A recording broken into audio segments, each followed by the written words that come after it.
آہستہ آہستہ ایک خود مختار طاقت بن گیا۔ یہ وہ لمحہ تھا جب سودان میں دو حکومتیں نہیں تھیں، دو فوجیں تھیں۔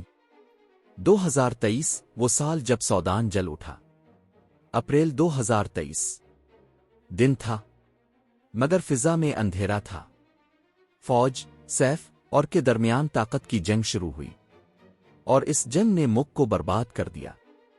بازار جل گئے، ہسپتال برباد ہو گئے، کھانا نایاب ہو گیا، انسان قیمت بن گیا، زندگی جرم بن گئی۔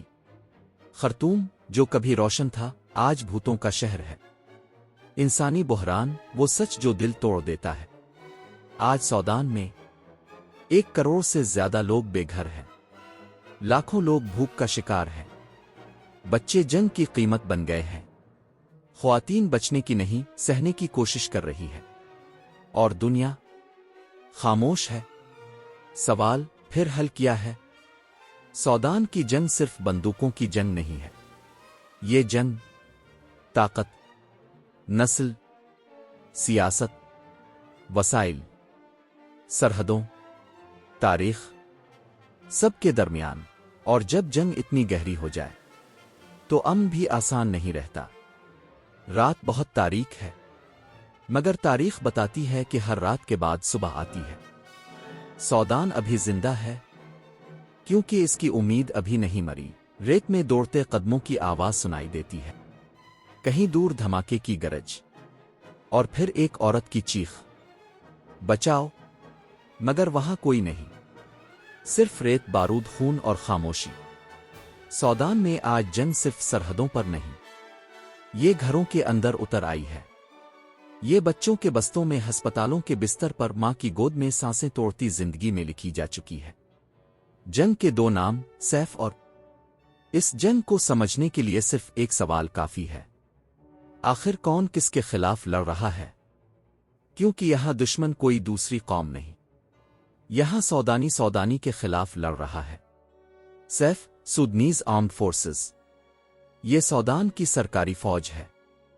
ایک وقت تھا جب اسے ملک کا محافظ سمجھا جاتا تھا، مگر سیاست، کرپشن، بیرونی ہاتھوں اور طاقت کی ہوس نے اسے قوم کی ڈھال سے زیادہ اقتدار کی بھوکی قوت بنا دیا۔ ریپڈ سپورٹ فورسز، یہ وہ گروہ ہے جو دارفور کی خانہ جنگی سے پیدا ہوا۔ پہلے قبائلی ملیشیا، پھر نیم فوجی تنظیم، اور آج ایک مکمل طاقتور فوج کے پاس جدید ہتھیار ہیں، ڈرون ہیں، ٹریننگ ہے، اور بیرونی پشت پناہی۔ اصل مسئلہ کیا تھا؟ 2023 کے اوائل میں فیصلہ ہونا تھا کہ کو مکمل طور پر فوج یعنی سیف میں ضم کر دیا جائے، لیکن یہاں سوال صرف اوزم کا نہیں تھا، بلکہ سوال تھا کون کنٹرول کرے گا، کون حکم دے گا، کون طاقت کا مالک ہوگا؟ اور جب 2 لشکر طاقت پر متفق نہ ہوں، ملک میدان جنگ بن جاتا ہے۔ خرطوم، وہ شہر جو جنگ نہیں موت کا گودام بن گیا۔ خرطوم کبھی وہ شہر تھا جہاں نیل کے کنارے چائے بیچنے والی عورتیں مسکراتی تھیں، یونیورسٹیاں بھری ہوتی تھیں، بازاروں میں گہما گہمی ہوتی تھی۔ آج وہاں ٹینک کھڑے ہیں، سڑکیں راکھ ہیں، عمارتیں کھنڈر ہیں۔ ہزاروں لوگ جو کبھی اپنے گھروں میں محفوظ تھے، آج ریلوے اسٹیشنوں، بارڈر کراسنگ اور جنگلوں میں چھپے ہوئے ہیں۔ ایک بزرگ شخص نے کہا، میں اپنی زندگی میں 2 بار ملک کی آزادی دیکھی، مگر آج مجھے لگتا ہے کہ میں پھر غلام بن گیا ہوں، اس بار گولیوں اور بھوک کا غلام۔ بھوک، وہ ہتھیار جو گولی سے زیادہ خطرناک ہے۔ جنگ میں انسان گولی سے مرتا ہے، مگر کبھی کبھی موت گولی سے نہیں آتی، کبھی موت آتی ہے بند ہسپتالوں سے، ٹوٹے ہوئے امدادی ٹرکوں سے، بھوکے بچوں کے جسموں سے، خشک زمین اور بند پانی سے۔ آج سودان میں 1 کروڑ سے زیادہ لوگ بھوک کا شکار ہیں، 40 لاکھ بچے غذائی قلت سے متاثر ہیں، دوائیں نایاب ہیں، پانی جراثیم زدہ ہے، اور دنیا کے لیے یہ محض ایک اور افریقی بحران ہے۔ عورتیں، جنگ کی خاموش لاشیں۔ سودان کی خواتین آج جنگ نہیں لڑ رہے، بلکہ جنگ کا بوجھ اٹھا رہی ہیں۔ یہاں عورتیں گھروں کو بچانے کی کوشش کرتی ہے، بچوں کو گولیوں کے دوران سلاتی ہے، خاندان کو بھوک میں زندہ رکھنے کی کوشش کرتی ہے، لیکن کبھی کبھی وہ خود نہیں بچ پاتی، کیونکہ جنگ میں عورت صرف انسان نہیں بلکہ ہتھیار بن جاتی ہے۔ قانون، مدد پناہ نظام کچھ نہیں، صرف ظلم۔ اور سچ یہ ہے کہ ظلم کی کوئی خبر نہیں بنتی، صرف اعداد و شمار بنتے ہیں۔ بچے، مستقبل جو جل رہا ہے۔ سودان میں بچوں کا مستقبل نہیں، بچوں کا بچپن بھی نہیں۔ وہ اسکولوں کی گھنٹی نہیں سنتے، صرف گولیوں کی آواز۔ بستہ نہیں اٹھاتے، صرف اپنے چھوٹے بھائی یا بہن کو۔ گانا نہیں گاتے، صرف دعائیں کرتے ہیں، آ اللہ آج رات زندہ رہنے دینا۔ ایک 9 سالہ بچے نے ایک رپورٹر سے کہا، میں بڑا ہیکر کیا بنوں گا؟ ڈاکٹر، فوجی، قبر۔ دنیا خاموش تماشائی، دنیا تماشا دیکھ رہی ہے۔ طاقتور ممالک خاموش ہیں، میڈیا چند سیکنڈ کا کلپ چلا کر آگے بڑھ جاتا ہے۔ عالمی ادارے اپنی رپورٹس میں لفظ لکھتے ہیں، حل نہیں۔ اقوام متحدہ کے ایک افسر نے کہا، اگر یہ جنگ کسی اور خطے میں ہوتی تو آج تک ختم ہو چکی ہوتی، لیکن یہ افریقہ ہے، اور دنیا افریقہ کو کبھی زندہ نہیں دیکھنا چاہتی، صرف استعمال کرنا چاہتی ہے۔ سوال، کیا سودان ختم ہو رہا ہے؟ نہیں، سودان ختم نہیں ہو رہا۔ سودان زخمی ہے، خون میں ڈوبا ہے، اندھیرے میں ہے، لیکن سودان کی تاریخ بتاتی ہے یہ سرزمین 1000 بار گری ہے اور 1000 بار دوبارہ کھڑی ہوئی ہے، کیونکہ قومیں زمین سے نہیں، حوصلے سے بنتی ہے، اور سودان کا حوصلہ ابھی زندہ ہے۔ سوڈان، ایک ایسا ملک جس نے آزادی تو حاصل کر لی تھی مگر سکون کبھی نہ ملا۔ 1956 میں برطانیہ اور مصر کے قبضے سے آزادی ملی۔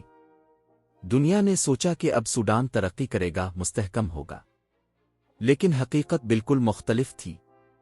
آزادی کے فوراً بعد سوڈان نے ایک سوال کا سامنا کیا، ہم کون ہیں؟ کیا ہم عرب ہیں؟ کیا ہم افریقی ہیں؟ کیا ہم مسلمان ہیں؟ ہم قبائلی شناخت رکھتے ہیں؟ یہ سوال صرف نظریاتی نہیں تھا، یہ طاقت کا سوال تھا۔ سوڈان میں طاقت کی جنگ شروع ہوتی ہے۔ آزادی کے فوراً بعد فوج نے سیاست میں مداخلت شروع کر دی۔ جمہوریت چند سال رہی، پھر مارشل لا لگا دیا گیا۔ سوڈان کے فوجی حکمران سمجھتے تھے کہ صرف وہی ملک کو سنبھال سکتے ہیں، لیکن مسئلہ صرف اتنا نہیں تھا۔ اصل مسئلہ یہ تھا کہ سوڈان کے شمالی حصے میں عرب نسل کے لوگ تھے، اور جنوبی علاقے میں عیسائی افریقی قبائلی برادریاں رہتی تھیں۔ شمال طاقتور تھا، جنوب محروم، اور محرومی ہمیشہ بغاوت کو جنم دیتی ہے۔ پہلی خانہ جنگی 1955 1972۔ سوڈان کی پہلی خانہ جنگی آزادی سے پہلے ہی شروع ہو گئی تھی۔ 1955 میں جب جنوبی علاقوں نے اعلان کیا کہ ہم دوسرے درجے کے شہری نہیں بنیں گے۔ 17 سال، پورے 17 سال تک خون بہتا رہا، لاکھوں لوگ بے گھر ہوئے، ہزاروں مر گئے، اور دنیا خاموش رہی۔ 1972 میں امن معاہدہ ہوا، لوگوں کو امید ہوئی کہ شاید اب امن آئے گا، لیکن یہ امن زیادہ دیر نہ چل سکا۔ سوڈان میں اسلامی قانون کا نفاذ، نئی تقسیم۔ 1983 میں ایک اہم موڑ آیا۔ سوڈان کے اس وقت کے حکمران جفر نمیری نے ملک میں شریعت نافذ کرنے کا اعلان کر دیا۔ مسلمان شمال نے اسے خوشی سے قبول کیا، لیکن عیسائی قبائلی اور افریقی جنوب کے لیے یہ فیصلہ ان کی شناخت پر حملہ تھا۔ جہاں پہلے صرف سیاسی جنگ تھی، اب مذہب بھی میدان میں آ گیا، اور مذہب جب طاقت اور سیاست کے ساتھ ملتا ہے تو جنگ کبھی چھوٹی نہیں رہتی۔ دوسری خانہ جنگی 1983 2005۔ یہ جنگ پہلی سے بھی کہیں زیادہ تباہ کن تھی۔ 20 سال، پورے 20 سال تک سوڈان جلتا رہا، گاؤں اجڑتے گئے، خاندان تباہ ہوتے گئے، اور طاقت کے بھوکے حکمران بدلتے رہے، لیکن جنگ ختم نہ ہوئی۔ کہا جاتا ہے کہ اس جنگ میں 20 لاکھ سے زائد انسان مارے گئے اور دنیا صرف دیکھتی رہی۔ ایک نیا کردار، عمر حسن البشیر۔ 1989 میں فوج نے حکومت کا تختہ الٹ دیا اور یوں عمر حسن البشیر اقتدار میں آیا۔ شروع میں اس نے ملک کو متحد کرنے کا وعدہ کیا، لیکن آہستہ آہستہ اس کا اقتدار سخت ہوتا گیا، مخالفین کو گرفتار کیا گیا، سیاسی جماعتیں پابندیوں کا شکار ہوئیں اور ملک ایک آمرانہ نظام میں بدل گیا۔ عمر البشیر نے عرب دنیا سے تعلقات مضبوط کیے، لیکن اندرونی مسائل بڑھتے گئے۔ دارفور ایک اور زخم۔ 2003 میں سوڈان کے مغربی علاقے دارفور میں ایک اور بغاوت شروع ہوئی۔ مقامی قبائل نے حکومت پر الزام لگایا کہ ہمارے وسائل لوٹے گئے، ہمیں محروم رکھا گیا، ہمیں نظر انداز کیا گیا۔ بشیر حکومت نے اس کا جواب ایک خوفناک طریقے سے دیا۔ اس نے جنجاوید ملیشیا کو ہتھیار دیے۔ یہ ملیشیا دیہات پر حملہ کرتی، لوگوں کو مارتے، بستیاں جلائی جاتی تھیں۔ اقوام متحدہ نے اسے دنیا کی بدترین انسانی تباہی قرار دیا۔ لاکھوں لوگ پناہ گزین بنے، ہزاروں مارے گئے، اور دنیا نے لفظ استعمال کیا، نسل کشی، جناسائیڈ۔ عمر البشیر پہ عالمی عدالت نے وارنٹ جاری کیا، لیکن وہ برسوں تک اقتدار میں رہا۔ سوڈان ٹوٹ گیا۔ 2011 جنگیں، نفرت، تقسیم۔ آخرکار سوڈان مزید ایک ملک نہ رہ سکا۔ 2011 میں ریفرنڈم ہوا اور جنوبی سوڈان نے آزادی کا اعلان کر دیا۔ دنیا کا نیا ملک پیدا ہوا، ساؤتھ سوڈان۔ سوڈان چھوٹا ہو گیا، کمزور ہو گیا، اور وسائل بھی کم ہو گئے۔ لیکن سوچیں، کیا جنگ ختم ہوئی؟ نہیں، بلکہ نئے دشمن پیدا ہو گئے۔ ایک نئی طاقت، ریپڈ سپورٹ فورسز۔ دارفور کی جنگ کے دوران جنجاوید ملیشیا کو سرکاری طور پر تبدیل کر کے ایک نئی تنظیم بنائی گئی، ریپڈ سپورٹ فورسز۔ اس کا لیڈر تھا محمد حمدان دکلو حمدت۔ کے پاس طاقت تھی اور فوج، سیف، کے پاس ریاست کا کنٹرول۔ یہ دونوں ایک ہی ملک کے محافظ تھے، لیکن دونوں اقتدار چاہتے تھے، اور تاریخ گواہ ہے جب ایک ملک میں دو طاقتور فوجیں ہوں تو جنگ صرف وقت کا سوال ہوتی ہے، اور وہ وقت بالآخر آ گیا۔ 2019 میں جب عوام نے عمر البشیر کے خلاف احتجاج شروع کیا تو فوج اور نے مل کر اسے ہٹا دیا۔ لوگوں نے سمجھا کہ شاید اب جمہوریت آئے گی، لیکن دونوں فورسز کو ایک چیز سمجھ آئی،